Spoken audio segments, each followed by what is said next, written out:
ঘাগড়া ঝর্ণা যেতে হলে এই যে বাদশাহ কুলিং কার অ্যান্ড রেস্টুরেন্ট কিংবা সিএনজি আলাকে ঘাগড়া ঝর্ণা বললেই হবে রাঙামাটির যে কোনো জায়গা থেকে।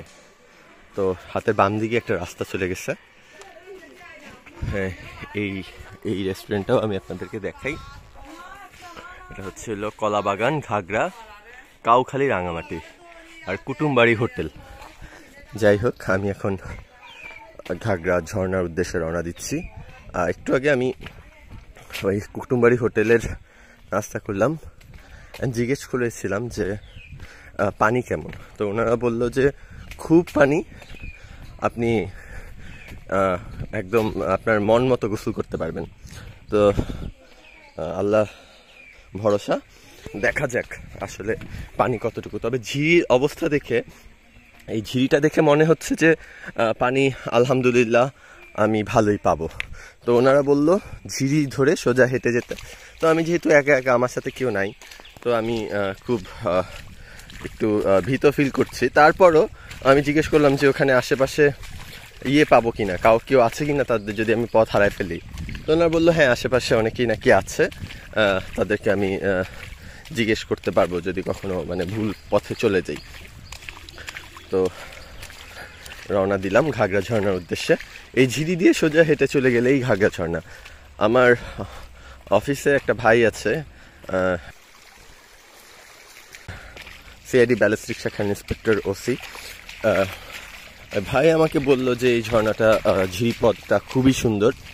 যদিও উনি যখন গিয়েছিল তখন ঝর্ণা এত পানি ছিল না, বাট আমাকে বললো যে ঝর্ণা ঝিরিপথটা খুবই সুন্দর। কিন্তু আমি একা একা, তো যে আমাকে কেউ যে সিঙ্গেল ছবি তুলে দিবে, সেই ছবি তুলে দেওয়ার আসলে আমার কোনো সাথে নেই। ঝর্ণা কোন দিকে? আমি ভুল পথে হেঁটে চলে আসলাম। ঝর্ণা এদিকে না?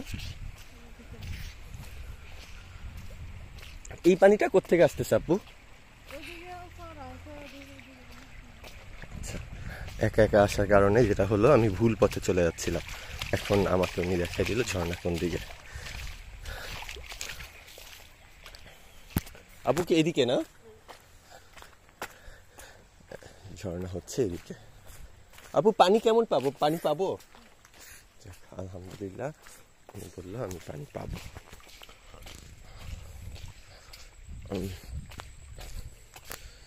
ঝিরি ধরে হেঁটে যাচ্ছি,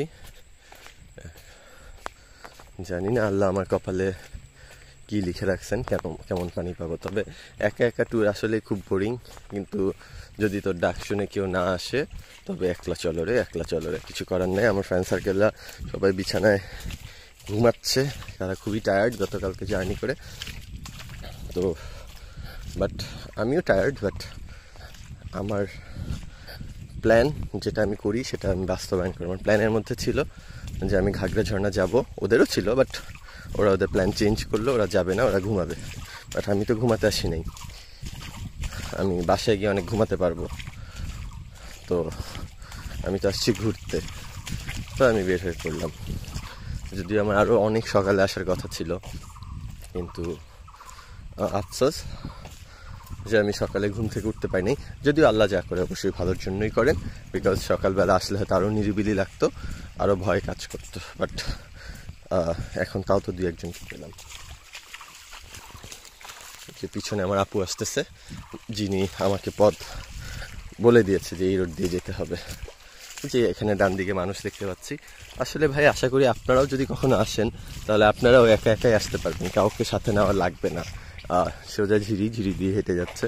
এটা কাইন্ডস অফ কি মতো, নাপিতা ছাড়া ঝর্ণা যদি যায় সীতাকুণ্ডে, তাও ওখানেও একটু ট্রেকিং দিক নির্দেশনার ব্যাপার আছে, যদিও এতটা লাগে না।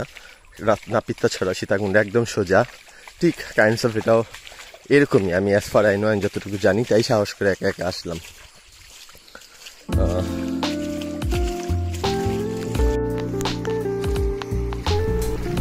আমি মূলত রাঙামাটি গ্র্যান্ড মাস্টার হোটেল থেকে ঘাগড়া ঝর্ণা, কলাবাগান ঝর্ণার উদ্দেশ্যে রওনা দিয়েছি। গত পরশুদিন গ্র্যান্ড মাস্টারে আমার বন্ধুরা মিলে 2টা হোটেল রুম ভাড়া করেছি। হোটেল রুম পড়েছে 2 রুম 4,500। তো ওখান থেকে কলাবাগান ঘাগড়া ঝর্ণাতে আসতে আমার 50 টাকা ভাড়া নিয়েছে সিএনজি। সুন্দর সুন্দর এই ঝিরিটা আসলেই অপূর্ব একটা ঝিরি।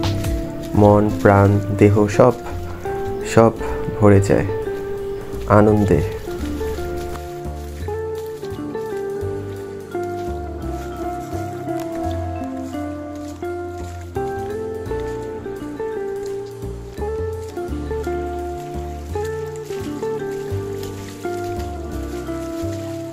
ঝিরির রাস্তাটা আসলে অনেক সুন্দর, কিন্তু একলা একলা আসাতে আসলে ছবি তুলতে পারতেছি না। কেউ সাথে আসলে ছবি তুলতে পারতাম।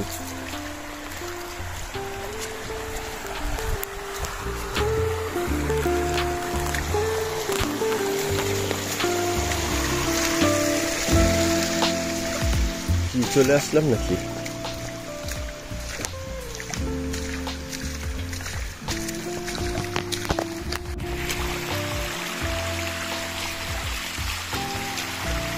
এই যে একটা কোত্থেকে ঝর্ণার মতো পানি বেরোচ্ছে, এটাও কিন্তু একটা ছোট ঝর্ণা বলা যায়, কিন্তু আমি তো যাবো অন্য ঝর্ণায়, ঘাগড়া ঝর্ণা।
That is Ghagra Jharna.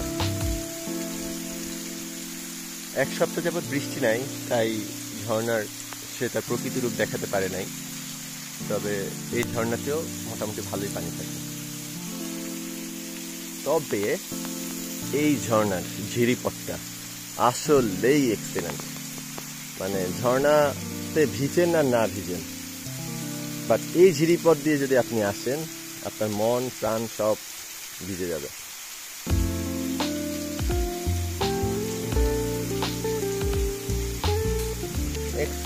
Excellent একটা ঝিরিপথ পার করে আসলাম। উঁচা নিচা পাহাড়, পাহাড়ের উপরে উঠে নেমে ছোট ছোট পাথর আর কি, নট পাহাড়, ছোট ছোট পাথরের উপরে উঠে নেমে এক্সিলেন্ট।